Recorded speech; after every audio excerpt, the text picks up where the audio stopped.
Hello दोस्तों, तो बढ़ते हैं इस सीरीज के 5th एपिसोड की तरफ। अगर वीडियो पसंद आए तो वीडियो को लाइक और चैनल को सब्सक्राइब जरूर कर देना। एपिसोड की शुरुआत बिल्कुल उसी सीन से होती है जहां अनन घर वापस आई तो ये तीनों पहले से ही बैठे उसका इंतजार कर रहे थे और स्टीवन बोला कि अपनी हिम्मत तो देखो, इतने सारे पैसे चुराने के बावजूद भी तुम घर वापस आई हो। अनन बोली कि क्या मतलब, कौन से पैसे। इस पर स्टीवन ने उसे ट्रांजैक्शन की हिस्ट्री दिखाई और अनन ने भी सच बता दिया कि मैंने कोई पैसे नहीं चुराए, बल्कि ये पैसे तो मुझे आंटी ने ट्रांसफर करने के लिए कहे थे। असल में ये सारा प्लान आंटी लूजी का ही था। वो कहने लगी कि तुम्हें शर्म नहीं आ रही, अब अपने किए का इल्जाम तो मुझ पर लगाने लगी हो। देखा हस्बैंड, ये लड़की हमारे साथ चालाकियों पर उतर आई, अभी के अभी से घर से बाहर निकालो। तब तक बाहर मुंबई भी पहुंच आया था और वो अंदर आते हुए कहने लगा कि पैसे अनन ने नहीं बल्कि स्टीवन ने चुराए हैं। मेरे प्यारे से बड़े भाई, सच तुम बताना चाहोगे या फिर मैं बताऊं कि रिजॉर्ट प्रोजेक्ट के प्रेसिडेंट तुम अपनी कैपेबिलिटीज की वजह से बने हो या फिर शेयर होल्डर्स को पैसे देकर। साथ ही वो अपने डैड को डॉक्यूमेंट्स दिखा देता है और फ्लैशबैक के सीन से हमें दिखाया गया कि ये सारा सच मुंबई को एक शेयर होल्डर ने बताया था जो कि उसके साथ मिला हुआ है। अब जब सारा सच मिस्टर हाउजिन के सामने आ चुका तो आंटी लूजी ने नाटक करना शुरू कर दिया कि हमारे बेटे को माफ कर दो, उससे गलती हो गई, वो नादान है, आइंदा इस तरह की कोई गलती नहीं करेगा। इसके बावजूद भी मिस्टर हाउजिन ने उसे माफ नहीं किया बल्कि रिजॉर्ट प्रोजेक्ट का प्रेसिडेंट अब मुंबई को बना दिया, जो कि आंटी लूजी की सबसे बड़ी शिकस्त थी। नेक्स्ट सीन में अनन मुंबई का शुक्रिया अदा कर रही थी और उसे कॉन्ग्रेचुलेशंस कहती है कि तुम रिजॉर्ट प्रोजेक्ट के प्रेसिडेंट बन गए हो। मुंबई बोला कि वो तो ठीक है, लेकिन लूजी इतनी आसानी से खामोश नहीं बैठने वाली, पर खैर अगर हम दोनों साथ हैं तो इन सब का मुकाबला कर लेंगे, मुझे पूरा यकीन है इस बात का। अनन उस बात को घुमाने के लिए कहने लगी कि कल हमें रिजॉर्ट जाना है और अभी तक मैंने पैकिंग नहीं की, जो कहकर वो फौरन वहाँ से चली गई। नेक्स्ट सीन अगली सुबह का दिखाया गया जहां ये दोनों रिजॉर्ट जा रहे होते हैं और इसी दौरान अनन पूछने लगी कि क्या तुम्हें याद है जब हम दोनों पहली बार मिले थे, और मुंबई बोला कि हाँ, मैं तो मरते मरते ही बच गया था। कभी कभी तो मैं ये भी सोचता था कि तुम जैसी हिटलर लड़की से शादी कौन करेगा। इस पर अनन को गुस्सा आ गया और वो कहने लगी कि ओए, तुम ड्राइविंग कर रहे हो, इसका मतलब ये नहीं कि तुम मेरी मार से बच जाओगे। जबकि मुंबई ने उसी टाइम गाड़ी रोक दी और इसके करीब आते हुए कहने लगा कि अच्छा बताओ फिर तुम मेरा क्या कर सकती हो, ऐसे घूर कर मत देखो, मैं बस तुम्हारा सीट बेल्ट बांध रहा था।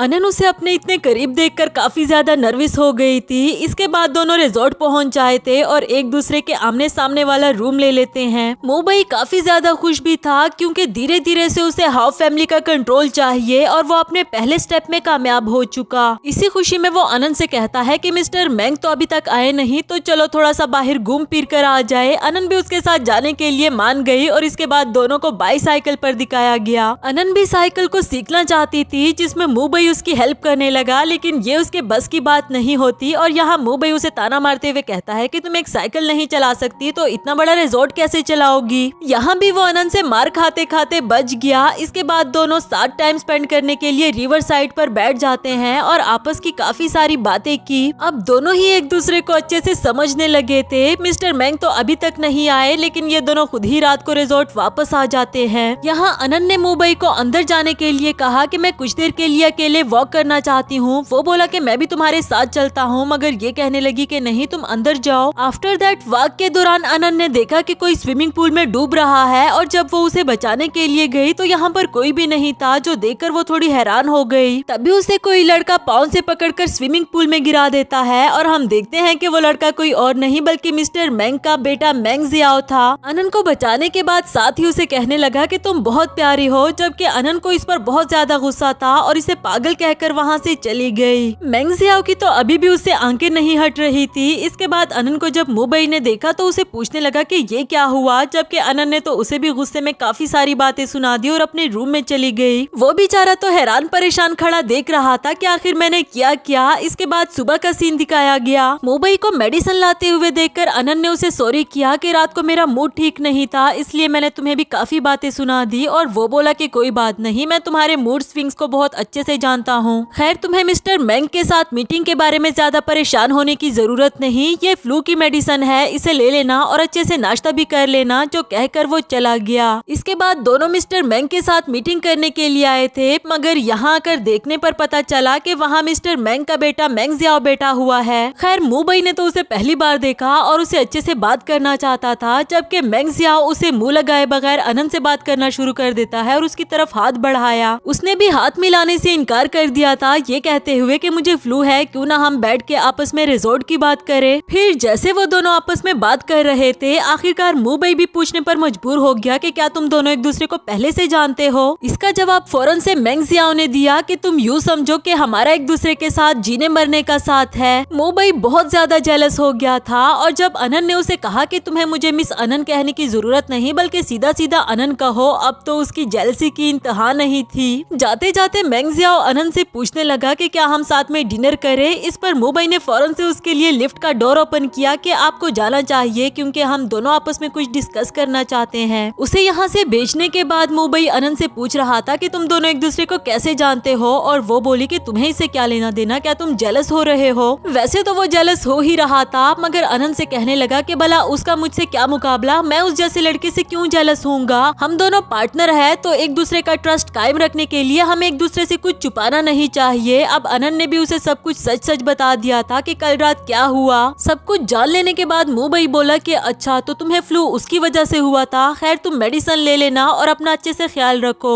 नेक्स्ट सीन में मुबई मेंग जियाओ के रूम में पहुंच आया था जबकि वो सोच रहा था कि शायद अनन होगी। मुबई उसे कहने लगा कि चलो आओ बाहर वॉक पर चले। इसके लिए मेंग जियाओ ने मना कर दिया कि अगर अनन मुझे वॉक पर जाने के लिए पूछती तो मैं उसके साथ चला जाता। खैर ये बताओ कि उसे किस तरह के लड़के पसंद हैं। मुबई समझ चुका था कि वो अनन में कुछ ज्यादा ही इंटरेस्ट ले रहा है, इसलिए कहने लगा कि मैंने सुना है तुम काफी अच्छे स्विमर हो, क्यों ना हम एक कंपटीशन लगाए, अगर तुम जीत गए तो मैं तुम्हें बता दूंगा कि उसे किस तरह के लड़के पसंद है। मेंग जियाओ भी उसकी बात मान गया और उसके साथ बाहर आ जाता है। यहाँ उसे कहने लगा कि शायद तुम जानते नहीं कि मैं कितना अच्छा स्विमर हूँ, मैं तुम्हें हरा दूंगा। मुबई बोला कि अगर तुम इतना ही कॉन्फिडेंट हो तो चलो हम किसी और चीज पर कंपटीशन लगा देते हैं। पानी के अंदर रहकर जिसने ज्यादा देर तक सांस रोकी वो जीत जाएगा। अगर तो तुम हार गए तो तुम्हें अनन से माफी मांगनी होगी, कल रात तुमने उसके साथ जो कुछ भी किया। इसके लिए भी मेंग जियाओ मान जाता है और दोनों ही पानी में कूद पड़े। थोड़ी देर के बाद हम देखते हैं कि सांस रोकने की वजह से मेंग जियाओ की बुरी हालत हो गई थी। तब तक वहाँ पर अनन भी पहुँच आई जो मुबई को डांटने लगी कि ये तुम क्या कर रहे हो, बच्चे हो क्या। वो बोला कि कुछ भी तो नहीं, हम आपस में मजाक कर रहे थे और इसे कुछ नहीं हुआ, बिल्कुल ठीक ठाक है। मगर अनन उसे डांटते हुए मेंग जियाओ को अपने साथ ले गई। मेंग जियाओ भी उसके साथ रूम में आने के बाद इसी बात का फायदा उठाते हुए अनन की हमदर्दियां समेटने की कोशिश कर रहा था, जैसे कि सच में ही उसकी तबीयत खराब होने लगी और उसे चक्कर आ रहे हो। अनन बोली कि मेरे ख्याल से तुम्हें हॉट शावर लेना चाहिए। इस पर भी मेंग जियाओ कहने लगा कि क्या पता शावर लेते वक्त मेरी तबीयत ज्यादा खराब हो गई तो किसको पता चलेगा, क्यों ना तुम थोड़ी देर के लिए यहीं पर रुक जाओ जब तक मैं शावर लेकर बाहर आऊं। अनन का उसके पास रुकने का दिल तो बिल्कुल भी नहीं था मगर फिर भी वो इसकी बात मान जाती है कि अच्छा ठीक है तुम अंदर जाओ, मैं इधर बाहर बैठी तुम्हारा वेट कर रही हूँ। मेंग जियाओ को तसल्ली देकर उसे शावर लेने के लिए भेज दिया और इसके बाद वो भी हल्के पाँव से वहाँ से भाग निकली। इसी के साथ हमारा ये वाला एपिसोड भी खत्म हुआ।